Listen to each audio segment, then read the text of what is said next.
เล็กอันนี้ต่อกันลงเนาะหรืออะไร2 อัน2 อัน2 เมตรเบิดแล้วก็ต่อลงไปเลย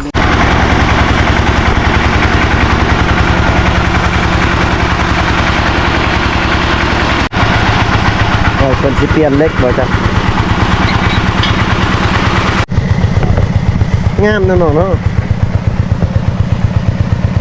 งามเด้อสาวน้องสร้างเลย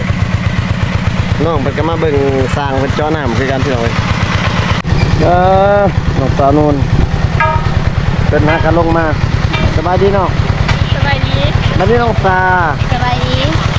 เดี๋ยวน้องสิไปใช่นี่ไปเก็บพักไหนไปนำได้บ่ ได้ ฮะขับซ้ำได้ไปได้เนาะสร้างเพิ่นเอาเตาบอทอไปแบบทันสมัยมานำพี่น้องเว้ยแบบมาให้สาวๆอยู่ในเขตชนบทเบิ่งโอ้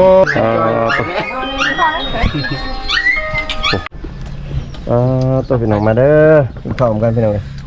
แซ่บๆเนาะชักเจ้าสิน้องโน่นเอิ้น FC มากินข้าวนั่นนะกินข้าวน้ำกันเดิมกินใส่จุ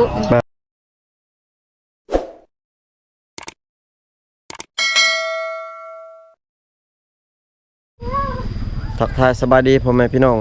FC เบิร์ดสุกุสุคนพี่น้องเว้ยเนาะกายินดีต้อนรับ FC เข้าสู่ช่องบ่าวผู้ไทยคือเก่าเนาะพี่น้องเนาะมื้อนี้แม่นบ่าวผู้ไทยสิพา FC ไปจ่อน้ำพี่น้องเว้ยจ่อน้ำให้น้องสาวนุ่นนะพี่น้องเนาะกามื้อนี้บ่าวผู้ไทยเดินทางมากับบ่าวแทนพี่น้องเว้ยเพราะว่าบ่าวไก่เพิ่นคาเวียกเนาะเพิ่นบ่ได้มานำเนาะบ่าวแทนก็จะน้อยเพิ่นว่าสิมาตำลังพี่น้องเว้ยบ่าวผู้ไทยมาก่อนกับสร้างเพิ่นเนาะแต่เช้าๆพี่น้องเว้ยสิเดินทางไปหมู่บ้านของน้องสาวนุ่นพี่น้องเว้ยก็จังได๋ก็ขอบอกขอบใจทั้งอ้ายใหญ่เพิ่นเนาะที่สนับสนุนน้องสาวนุ่นพี่น้องเว้ยแล้วก็ทีมงานมาตลอดพี่น้องเพราะว่าเพิ่นเจาะน้ำให้น้องสาวนุ่นเนาะในมูลค่า18 ล้านกีบเนาะพี่น้องเนาะก็จังได๋ก็ขอบอกขอบใจอ้ายเพิ่นเนาะขอให้อ้ายเพิ่นอยู่ดีมีแรงเนาะสุขภาพแข็งแรงพี่น้องเว้ยร่ำรวยเนาะปราศจากโรคภัยไข้เจ็บพี่น้องเนาะไปจะได้กับไปติดตามมาชมกันพี่น้องเว้ยเพราะว่าบ่าวผู้ไทยกำลังจะเดินทางไปเนาะพี่น้องเนาะ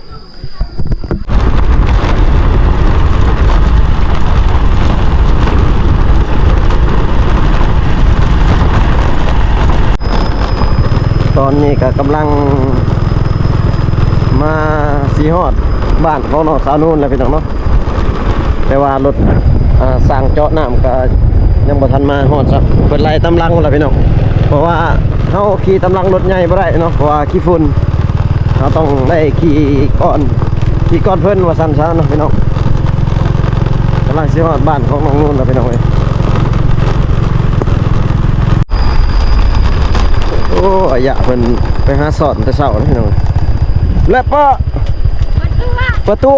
โอ้เพิ่นเอาไปสอนนะพี่น้องเอ้ยอันนี้เป็นหมู่บ้านของน้องสาวนุ่นแล้วพี่น้องเนาะระยะเพิ่นว่าตัว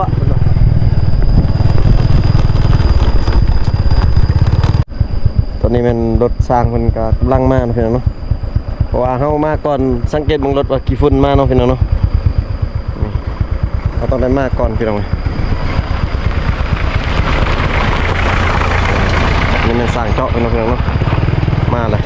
กี่ฝุ่นพี่น้องเอ้ย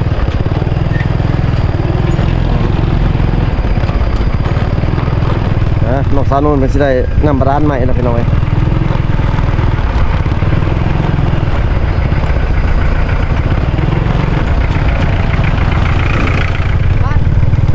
น้องนุ่นเพิ่นบ่ฮู้ว่าเพิ่นมาแล้วพี่น้องเนาะเพราะว่าเมื่อเช้านี้เพิ่นเข้าไปซื้ออาหารอยู่เมืองพี่น้องเอ้ยนี่เป็นบ้านของน้องสาวนุ่นพี่น้องเอ้ยกินแล้วเราไปซื้ออาหารติเราก็เอาเงินที่ไปร้านและเนี่ยป้าและเนี่ยป้า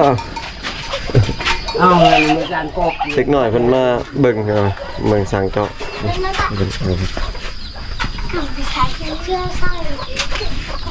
ก็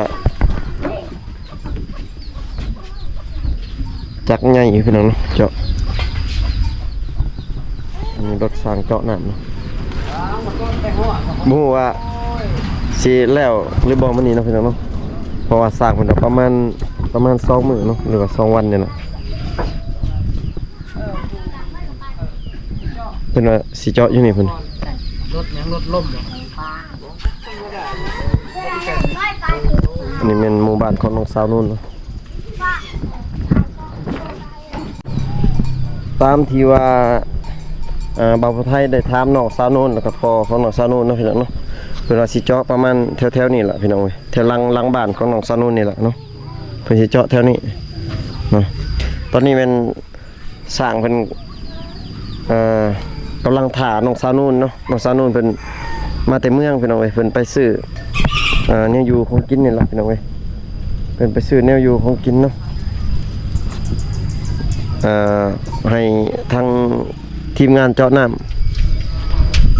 เพิ่นก็ได้รอทาน้องสาวนุ่นมาก่อนพี่น้องเอ้ยเราไทยก็ยังบ่เคยมาเบิ่งหรือว่าเบิ่งเขาเจ้าเจาะน้ำแบบตัวจริงเนาะหรือว่าเห็นกับตาเนาะพี่น้องเนาะบ่ได้เคยก็ครั้งแรกแหละพี่น้องเอ้ยได้มาเบิ่งเพิ่นเจาะว่ามันสิเป็นแบบใดพี่น้องเอ้ยแล้วก็สิไว้ซำใดพี่น้องโอ้เด็กน้อยเขาเจ้าเกียมมาเบิ่งพี่น้องเอ้ยหลายอยู่ในเขตชนบทเนาะเกียมมาเบิ่งทอของเขาเบิดของเขาเจ้าเบิดให้ดูเอา Ừ. Của bạnเป็นยังยันดูค่าวิค่างาน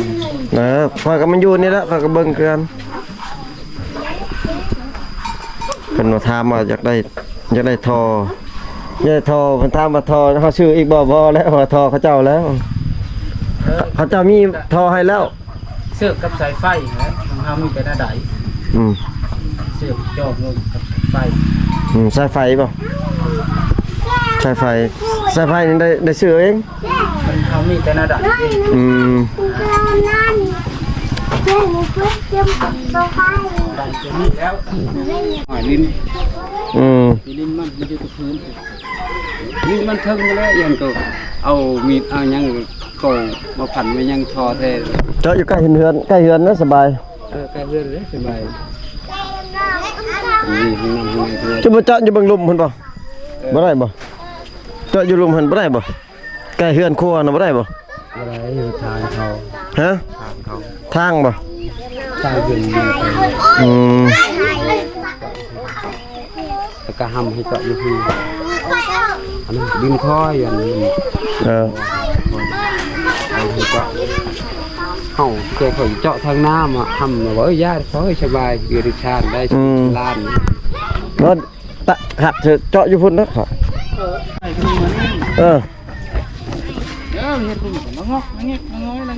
เขาเจาะอยู่พุ่นเจ้าสิขุดท่อรถอันตารางเฮือนเจ้าบ่แต่สิไปบ่ได้นะ ก็คือคันว่าให้เขาตารางเงินก็แบบเข็นชอกอะไรเยอะมากแล้ว มันยากคือมีแต่เจาะอยู่นี่เจาะอยู่นี่คักอยู่นี่เจาะอยู่นี่หรือเจาะอยู่นี่ก็ได้ ไฟเลาะคันว่าเชื่อน้อยสิขนาดไหนคันว่ามีห้องน้ำห้องในนี่ก็ต่อท่อต่อท่อไปเลย บ้านประเทศห้องน้ำเนี่ยค่าน้ำพระเจ้า เจาะทางนี้แล้วเจาะอยู่นี่แล้วเจาะอยู่ยากไหน ว่าที่ฟังไปซื้อไปมองนี่มันมองเจาะอยู่นี่แล้วก็สิ เราไปทอยันนี่ก็ซื้อกันกันพระเจ้าเขาเจ้าจะอ่านอยู่พุ่นเจ้ากุดไปพุ่นก็เปิดก๊อกอยู่พุ่นสบาย นี่ก็เล่นนี่ ตอนนี้ขุดไปเห็นขึ้นเฮือนเลย หลอดนี่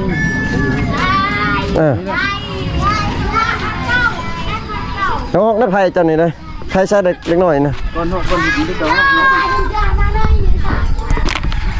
เอาเนย เอ็ดอุ้ย เราอุ้ยแม่มาจ่ายกำลังจะเข้ามาเนาะอะไรมัน สิเจาะอยู่ทางนี้พี่น้อยอยู่หน้าเฮือนเพราะว่าทวิตเป็นว่าสิเจาะอยู่ทางหลังเนาะแต่ว่ามันยากในการเดินท่อเดินยังขึ้นเฮือนพี่น้อยเป็นก็เลยมาเจาะทางหน้าพี่น้อย มารถไทยกันแล้ววันนี้สบายนะ น้ำมาก็เหมาะอะไรแต่แก่นเหมาะลูก น้องสาวนู่นเพิ่นยังบ่ทันมาครับพี่น้องขึ้นไปแต่เช้าๆทางเพิ่นกำลังจะติดตั้งเนาะ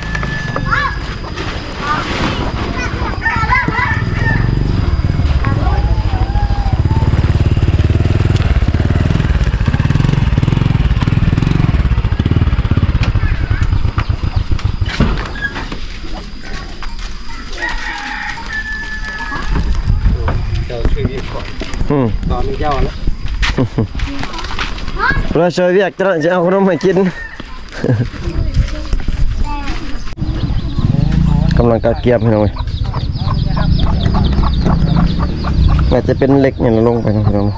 ลงเจาะ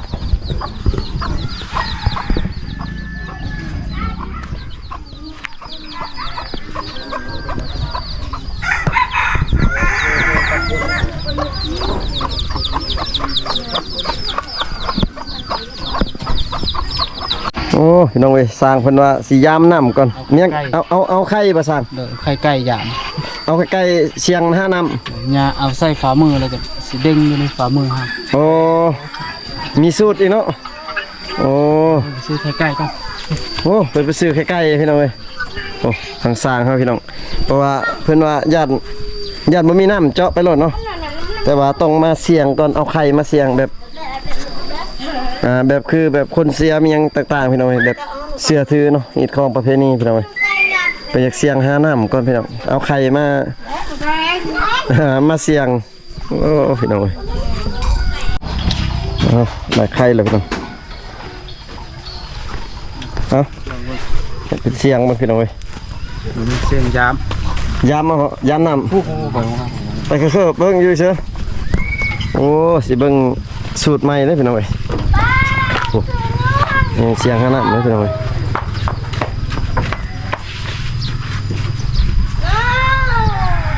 โอ้ ได้อยู่อันนี้แหละ เสียงขนาดพี่น้อง มองดูสูตรไหมจ้ะนะ อันนี้เป็นสูตรไข่ดิ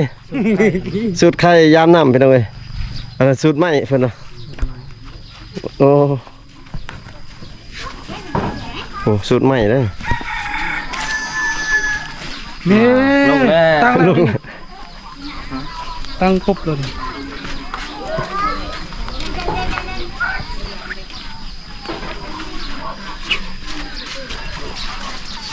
โอ้สูตรยามน้ำพี่น้องเว้ย เจ้าไทยเรา เห็นได้คันมันตั้งนี่แม่นมีน้ำบ่อ๋อคันมันตั้งมันมีน้ำเลยเพิ่นเนาะ มันดุมขึ้นในผมตั้งแห้งก็ได้ ก็แต่ดุมขึ้นในหนึ่ง มีสูตรอีกพี่น้องเอ้ยบ่าวผู้ไทยฮากาฮู้เนาะฮากาเคยเห็นคือกันกับแบบคนเสียเนาะแบบเขาไปเผาเขามันมีสูตรมันนะ เสียงเงาเนาะ เสียง นี่ละไปมาเลย ไปหาน้ำได้พี่น้อง ฮอดเสียฮอดแล้วขี้ตุ่มพุ่นแล้วขี้ตุ่มตอนเฮ็ดเละนี่แหละวิทย์นี่แล้วกับบ่มีหรอก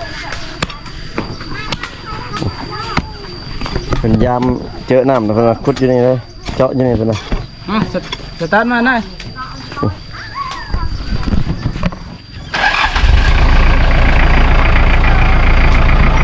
เอาหน้าขึ้นพุ่นเอาพุ่นมาทีด้วยนี่ไฟไปครับนี่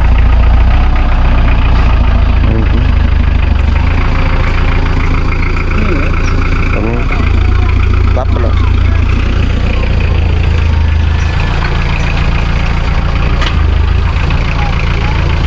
เริ่มมือแรกพี่น้องเว้ย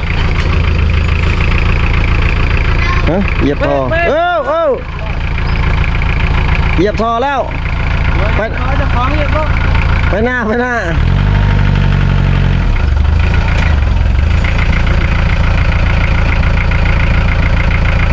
เหยียบเอ๊ะจังไง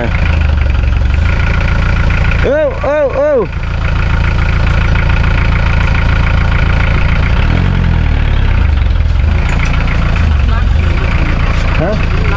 นักบ่นักมันเครื่องจักรนี่ดิ นักพอนะ โอ้ พอนี่เลย นักคือกันเนาะทอเล็กกันได้โอ้บ่มันนักจากตัวนี้แน่กับว่านั่น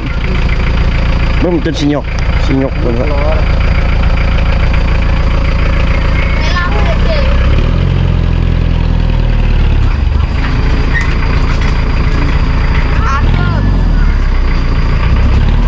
จากคนใด แล้วคุณไหนจักเจาะแล้วจักไข่ นี่จักไข่จักคงสีจักไข่เดี๋ยว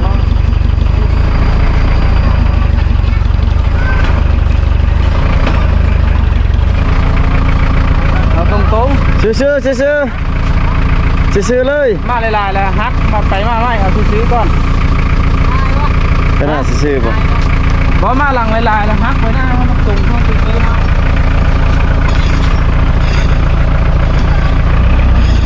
เป็นถอยความมันเจอน้ำเลยพี่น้อง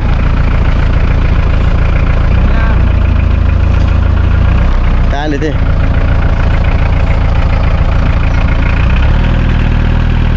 บางทียกเพิ่มขึ้น บางสิยกเครื่องเพิ่นเนาะ มันน่ายกเดียวเอาไปดูน้องยกไป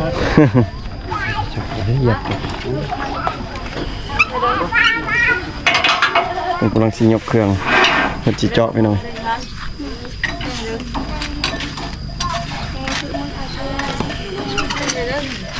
ถ้าก็เคยเห็นนะคนเลยแบบเห็นแบบอันมาเบิ่งเจาะนี่นะแบบเคยเห็นแต่เขาเจาะแบบบ่ได้ไปเบิ่งแบบเลยสัมผัสตัวจริงมันนอนมาได้แล้ว ขี้ดินเนี่ยเฮิ่นเป็นเฮิ่นแล้วเนาะขี้ดินเนาะแต่พื้นเนาะ มันน้ำใส่น้ำได้ โอ้แสดงว่าใส่ลายเลยนำลายเติบ เป็นแล้ว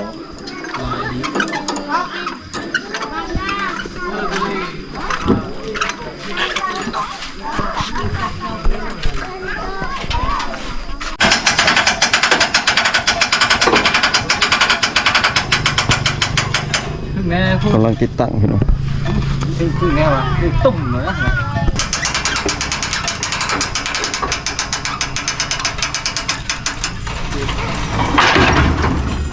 จบ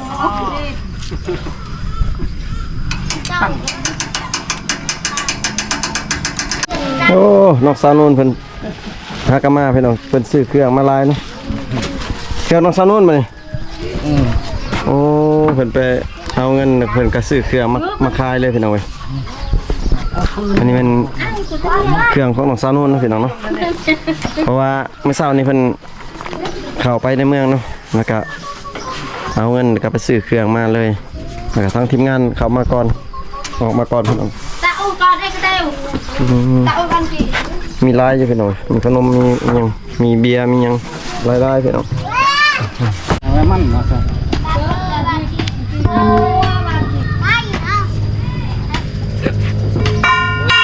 ตั้งจึกเป็นอะไร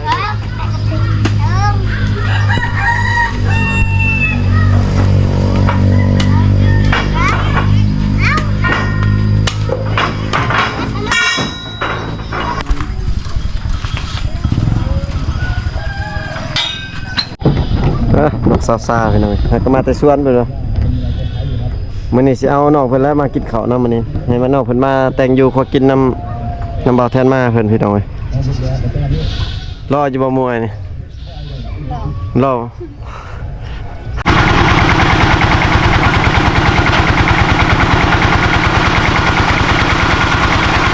เจาะแล้วพี่น้องเอ้ยเจาะแล้วกำลังเริ่มเนาะ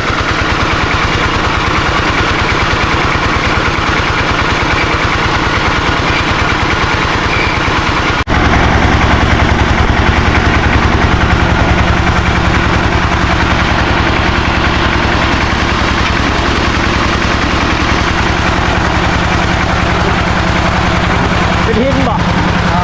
หินแห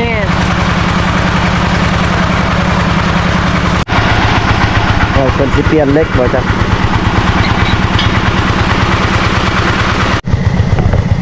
งามนะน้องเนาะงามเด้อสาวน้องสร้างเลยน้องเพิ่นก็มาเบิ่งสร้างเพิ่นเจาะน้ำคือกันพี่น้องเอ้ย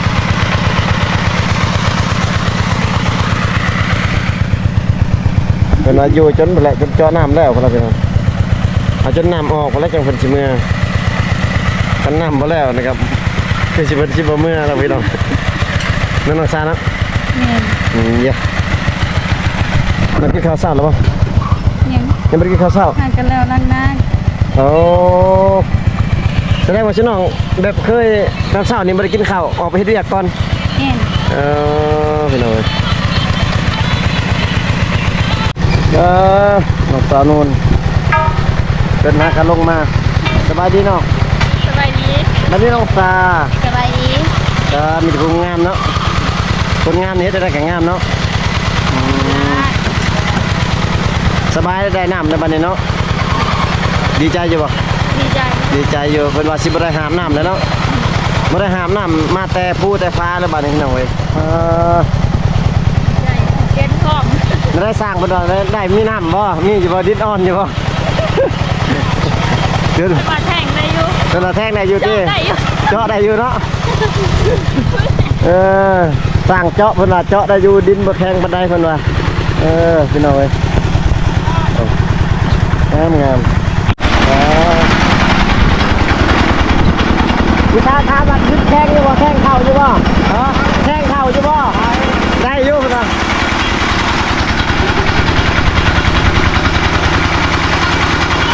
มายืนให้กำลังใจเด้อพี่น้องเบิ่งผู้สาว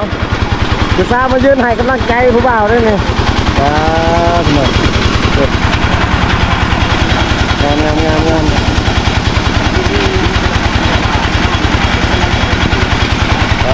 เอ้ยสาวๆเพิ่นมายืนให้กำลังใจผู้บ่าวเพราะว่าสร้างเจาะมันเป็นผู้บ่าวเนาะเพิ่นท้ามาแทงเข้าอยู่บ่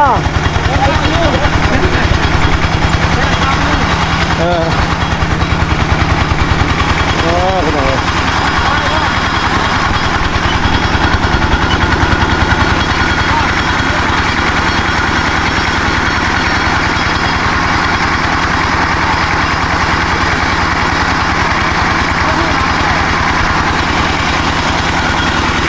ยเห็นผู้บ่าวรอแล้วกดเราสร้างคนจะอยู่ใกล้อ่ะสร้างมัน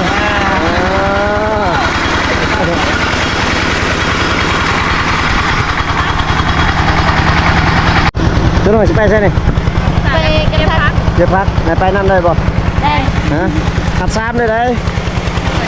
ไปได้เนาะ ได้ ฮะพี่น้องไปพี่น้องเพิ่นไปเก็บพักสาวงามไปเลยงามสั่งเจาะกับเจาะไปเรื่อยๆนะพี่น้องเนาะสั่งเจาะเพิ่นว่าพักผ่อนก่อนพี่น้องเว้ยน้องๆเพิ่นฮักก็มาแต่เก็บผักน้องสาวนู่นเพื่อนซานเป็นไงสบายแล้วได้น้ำแล้วก็เดินทอมาทางนี้เลยพี่น้องเว้ยว่าเพื่อนเพิ่นก็ต่ำๆเนาะซานใส่ผักยังเนาะ ดี ฮะผักกระโดน ผักกระโดนกับผักอัน ผักกระโดนกับ ผักลิ้นไหม หมากดินฟ้าเดือมาดินไหมพี่น้องยอดมันน้องสาวนู่นเป็น เก็บมาเก็บ คิดว่าฉันออกไปซื้ออยู่เมืองเลยพักนะว่าดนเด้ ไปดนโหดคิดว่าน้องๆเพิ่นไปซื้ออยู่เมืองเพิ่นโอ้ยเดี๋ยวบ่ทันมาเพิ่นว่าสิช่วยจุมันเนาะสิ้นพักผ่อนกินข้าวเที่ยงพี่น้องเอ้ยตอนบ่ายๆเพิ่นว่าสิเจาะต่อเนาะตุ๊กจะมางามตัวเด้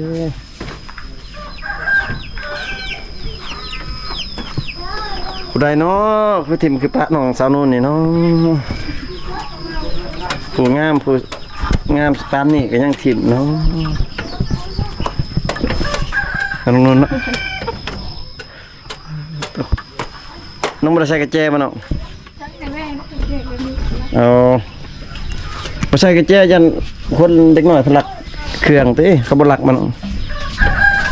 เขาบ่เคยหลักติมีแต่ลูกน้อยเนาะสิหลักตัวเรามันเขาเอาเครื่องพี่น้องซอยจุพี่น้องเบิ่งซีนกันขึ้นมาติน้องตัวขึ้นมาชิน้องไปเก็บผักรถนี่เนาะอย่าแนมนะผู้บ่าวแนมไม่ผู้บ่าวแนมค่อยก็ได้บ่แนมชื่ออ้ายผู้เฒ่านี่ก็ได้แนมยัง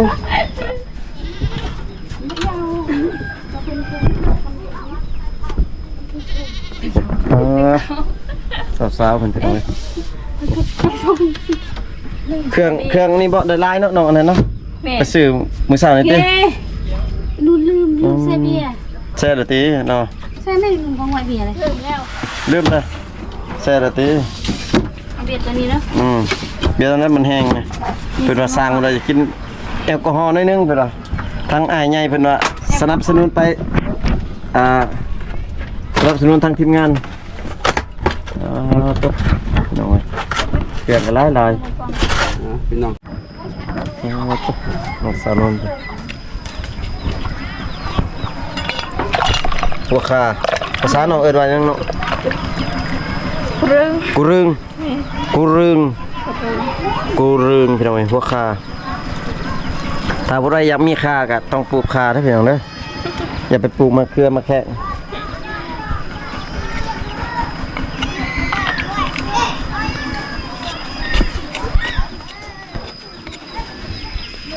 จุน้องว่ามื้อนั้นว่า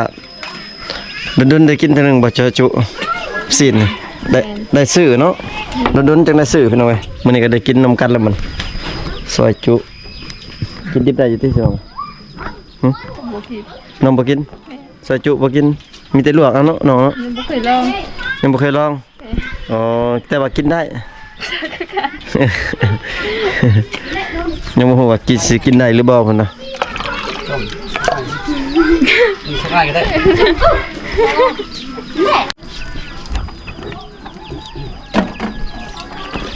ล้างเคียงแล้วก็บ่ใส่มาเพิ่นสิซอยจุพี่น้องซอยสิ้น ซอยจุคือซอยพัก คือเอาออกซอยอยู่นี่ก็ได้สิ ซอยอยู่นอกบ่ ซอยอยู่นี่ก็ได้อย่ามันยากมันหนัก เดี๋ยวย่อได้มัน บ่ บ่ ได้เนาะ หึ อย่ามาที่ฮัก บ่ได้บ่ จะจ้อง เขาซอยอยู่ไหนบ่ ไปซอย เอามาเข้ามา ซะ ซอยสวยเรียก เอาเอ็ดตะวิ่งซะ ตัวสาวงาม แกงได้ ที่ว่าเก่งแล้วก็แข็งแรงพร้อมพี่น้องเอ้ย เอาซะเอ็ดตะวิ่งกิ เดี๋ยวได้หั่น ตัว ไปบ่อยู่สิ่งหน้านี้กายสิ่งเสนะก็ได้เนาะ กายสิใช่ไหม เสนะไปนั่นนี่ สิเนี่ยมันสิใกล้มันสิมันยุบวิทย์นะครับมันฮ้อนอันสิ่งตะกอยเดินวิไล ตัวแซ่บแท้เป็น แค่นั้นแหละ พี่อันน้องอันนั้นบ่ได้ต้มกันบ่มีบ่ไฟต้มกันหน่อยนึงให้มัน พ่อเฮา ตะกี้เขาอยู่หันปีนั้นแบบสิบปลาย พ่อเฮาก็เลย สร้างเพิ่นเอาอันเตา บ่ทอไป แบบทันสมัยมานำพี่น้องเอ้ยแบบมาให้สาวๆอยู่ในเขตชนบทเบิ่งโอ้ว่ะ บ่ทอไปดูที่ เพิ่นใส่แบบทันสมัยเลยพี่น้องเอ้ยแบบงานด่วนเด้พี่น้องเอ้ย งานดู ผมเจอ โอ้ แน่งแต่ เปิดแห้งเด้ มือมาฮาบอลล่ะ ต้มเพียพี่น้องเอ้ย ต้มเพผู้ไทยครับ ตึมเพเชิม ต้มเพกู ซาเพื่อทางเรานำมาจี แกะหูบาผมติ ต่อคนไหนรอดอย่างเงี้ย เอา คนนั้น เบียร์ห่อนนี่นะ แกเข้าใจ เขาว่าเบียร์ฮ้อนผู้ใดบ่รอต้องกินเบียร์ฮ้อนผู้ใดรอต้องกินเบียร์เย็น ค่อยต้มบ่ค่อยบ่มักเบียร์นั่นเด้เบียร์เย็นเด้ ขอบใจทางไอ้ใหญ่เพิ่นที่สนับสนุนเนาะ ขอบใจของ ข้าวเราดีซอยจุอีก ครบสุดมีผ้าข้าวอาหารแซ่บๆพี่น้องเอ้ย เฮาก็บุกเต็มที่ สร้างกระบุกให้แล้วเพิ่นเนาะ บ่แล้วผู้นี้แล้วบ่ฮื้อบ่แล้วบ่แล้วบ่ฮื้อ จะเสียไปแล้วกูจะป้าไม่เสียต่อเลยอยู่กับป้าเลยอย่าไปยังมาไปยังมา เอามาเลยเนาะได้แล้วบ่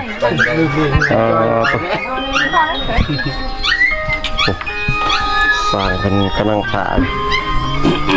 ตาแซ่บเด้อ อันนั้นยังอยู่บ่ แบ่งแล้วบ่ให้เนี่ย พอ ยัง เนาะ พักเพชรแก้วเดียวนะแบ่งให้พอ แบ่งให้กระจก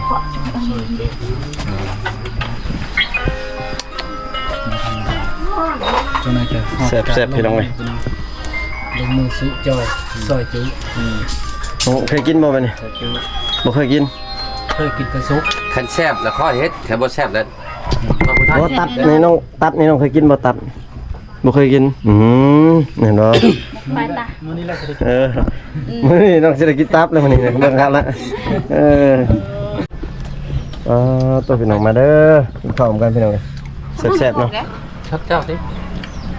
น้องนนท์เอิ้น FC มากินข้าวนั่น มา นะ เด้อกินข้าวน้ำกันเดิมกินใส่จุ มาตัว รถใหญ่ เจ้ารถง่ายหลงเด้อ มาพี่น้องเอ้ย อยู่เมืองนอกนะกำลังซอยจุกินตับนะ อือหือ กินตับน้องได้2คนนี่วะ นี่ก็นั่งฟ้าวัด ใจไปเท่าสลายได้ป่ะ บักเข้าจนน้ำเลือดดังจ้อแล้วนี่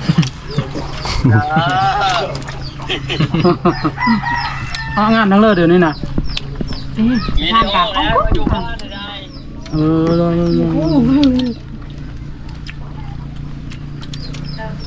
หมดงานแล้วนั่นน้อยจอดไม่ได้แต่เนี้ย ไม่ได้ดอกเลยน้อยไม่ได้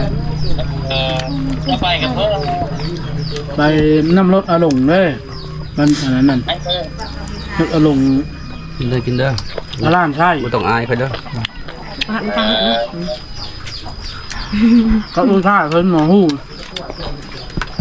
มีแหน่งให้ ดูท่าอาหลง ให้ขึ้นกองหลังขึ้นกองหลัง จะดูท่าอาหลงอ้าวดูท่าอาหลง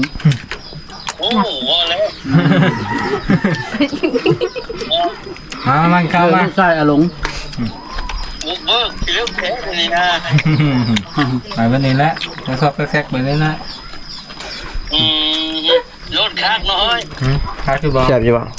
แซ่บ แซ่บอยู่ แต่ นะ งเองแต่งเอง แซ่บ แซ่บเนาะ แซ่บสุดเลย ผู้ใดเฮ็ดนะ คนรอเห็ด อืม คนรอ ปั๊บมังยังซะบัดนี้ กับบักสาว ปั๊บมักซาวอีกธรรมดาพี่น้องเอ้ย กินข้าวก็ได้เด้อโอเคไม่ใช่เดี๋ยวเราหางานให้เราหน่อยไม่ได้เจาะมี6 บอลนะบ่ กินเลยแห่ปอดนั่นเปล่า กินแล้ว อิ่มแล้ว ราคานะค่อยเสนอไปนะ จนว่าย่าน้องขี้ขานอยากจับไอ้สิปอนให้ ราคา 15 แต่ว่า เราเรียนแบบนี้ เขาจะให้คำตอบบ่ได้ไปหาผู้เจ้าเขาก่อน เดี๋ยวมา อันนี้ยัดโทรเบอร์เขาละ เนาะ พี่น้องเอ้ยก็หลังจากที่ว่ากินข้าวกินน้ำเรียบร้อยแล้วเนาะพี่น้องเนาะก็บ่ได้ทายให้ FC ได้เบิ่งตอนน้องๆเพิ่นยกพาเข้าไว้เนาะก็สร้างเพิ่นก็กำลังเร่งมืออยู่พี่น้องเร่งเครื่องอยู่เนาะส่วนน้องๆเพิ่นก็นั่งลมกันอยู่นี่แหละแกะในเม็ดตะวันพี่น้องเอ้ยกับขนมก็ขอบอกขอบใจทางอ้ายใหญ่เพิ่นเนาะทางประเทศไทยพุ่นล่ะที่ว่าสนับสนุนทางทีมงานแล้วก็น้องสาวนุ่นเพิ่นพี่น้องเอ้ยเจ้าน้ำก็สิแล้วเนาะมื้ออื่นเนาะมื้ออื่นคาดว่าแล้วเนาะถ้าว่าจักบ่เพบ่เป็นหยังก็คือสิแล้วพี่น้องเอ้ยคลิปนี้ก็บ่าวผู้ไทยก็สิได้ขออนุญาตปิดคลิปไว้เพียงส่านี้ก่อนพี่น้องเอ้ย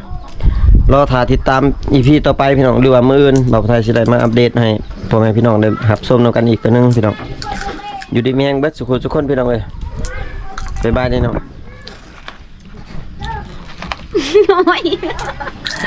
มีแต่ผู้งามพี่น้องเอ้ย